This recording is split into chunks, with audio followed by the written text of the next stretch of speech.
ఆ ₹5 వ్రతకల్పన బుక్ చూస్తే నాకు ఎక్కడ లేని కోపం వస్తది. ఏరా నాకు అర్థం కాదు, ఎన్ని సంవత్సరాల నుంచి నా పూజలు చేస్తున్నారు, ఒక్కడికి నా కథ గుర్తుండదేట్రా యాదవ్ వల్లారా. ఓ నా బుక్ లో చూసిన దాన్నైనా తిన్నంగా చదువుతారా అంటే అది ఉండదు. ఏదో బాగా అటర్ ఫ్లాప్ అయిపోయిన తెలుగు సినిమాకి రివ్యూ చెప్పినట్టు చదువుతారు ఒక్కొక్కడును.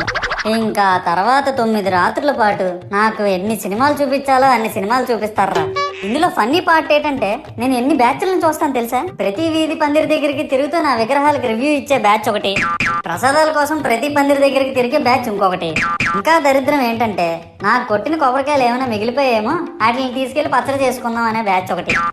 ఇవన్నీ చూస్తూ 9 రాత్రులు గడిపాక సరేలే సాయంత్రం అనిపిస్తారులే అని కాలు మీద కాలు వేసుకొని కూర్చుంటే అప్పుడు మొదలవుతాదిరా నా నిమజ్జనం వ్యాన్ ముందు 90 వేసి నాగిని డాన్స్ చేస్తారు.